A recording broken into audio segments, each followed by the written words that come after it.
Normally heart fail एकदम से नहीं होता। हार्ट फेल होने से पहले बॉडी बहुत सारे सिग्नल्स देती है और इन सिग्नल्स को जब पेशेंट इग्नोर कर देते हैं तो कुछ टाइम के बाद हार्ट फेल हो सकता है। नमस्कार, मैं डॉक्टर हिमांशु पराशर आज इस वीडियो में आपको बताऊंगा ऐसे कौन से सिग्नल्स हैं जो आपकी बॉडी आपको दे रही है लेकिन आप इग्नोर कर रहे हो और उस इग्नोरेंस की वजह से आपका भी हार्ट फेल हो सकता है। तो ये जानने के लिए आप वीडियो के लास्ट तक बने रहिए और आप अपने रिलेटिव्स को, अपने दोस्तों को भी ये वीडियो शेयर करिए ताकि उनको भी पता लग सके कि कहीं उनके हार्ट की प्रॉब्लम होने वाली तो नहीं है। तो चलिए वीडियो को स्टार्ट करते हैं। सबसे पहले जब आप छोटी मोटी चीज़ें करते हो या कहीं से वॉक करके आ रहे हो, अगर आपके चेस्ट में पेन हो रहा है और ये पेन लगातार होता है कि आप मान लो 1 किलोमीटर चल के आए और चेस्ट में पेन होने लगा, तो यहाँ पे फिर खतरे की घंटी है। आप समझ सकते हैं कि आपका हार्ट सही से ब्लड पंप नहीं कर रहा। इसके अलावा अगर आपको शॉर्टनेस ऑफ ब्रेथ है, यानी कि आप सीढ़ियाँ चढ़ रहे हैं या फिर वॉक करके आ रहे हैं और सांस लेने में भी दिक्कत आ रही है, तो भी हार्ट की प्रॉब्लम हो सकती है। क्योंकि हार्ट का मेन काम है आपकी बॉडी में ऑक्सीजनेटेड ब्लड को पंप करना।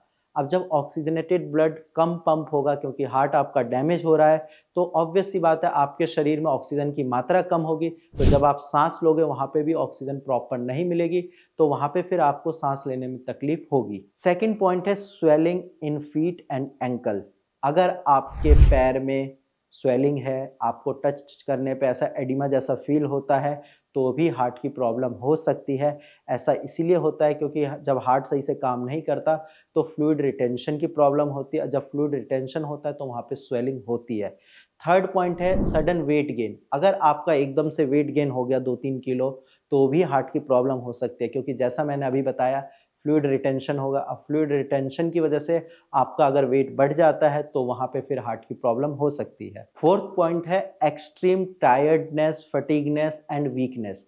यानी कि अगर बहुत जल्दी आप थक जाते हैं, टायर्ड रहते हैं, फटीग होता है, तो भी हार्ट की प्रॉब्लम हो सकती है क्योंकि हार्ट आपके शरीर में सही से ऑक्सीजन को नहीं सप्लाई कर पा रहा है। क्योंकि ऑक्सीजन जो आपकी बॉडी में सप्लाई होती है वो ब्लड के रास्ते होती है। जब ब्लड सही से पंप नहीं होगा तो ऑक्सीजन की मात्रा कम होगी, तो वहाँ पे पेशेंट को टायर्डनेस, वीकनेस और फटीगनेस जैसा फील हो सकता है।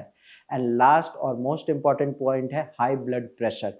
अगर आपका भी बीपी काफ़ी लंबे टाइम तक 140 से ऊपर रह रहा है, 150-60 रह रहा है, अपर वैल्यू अगर उसकी इतनी ज़्यादा है, तो भी वहाँ पे चांसेस है कि हार्ट फेलियर हो सकता है। क्योंकि जब ज़्यादा ब्लड प्रेशर रहता है तो आपके जो ब्लड वेसल्स है उसकी लेटरल वॉल पे काफ़ी प्रेशर से ब्लड जाता है और उस वजह से वो वॉल वीक होती है और साथ में अक्सर आगे चलकर पेशेंट को कार्डियक फेलियर यानी कि हार्ट फेलियर की समस्या का सामना करना पड़ता है। तो अगर आपकी बॉडी में भी ये 5-6 सिम्टम्स आ रहे हैं तो तुरंत आप सतर्क हो जाइए। आपको ट्रीटमेंट की ज़रूरत है, आप किसी भी अच्छे डॉक्टर से संपर्क करिए, नहीं तो आप अपनी रिपोर्ट डायरेक्ट नीचे दिए गए नंबर पे शेयर करिए।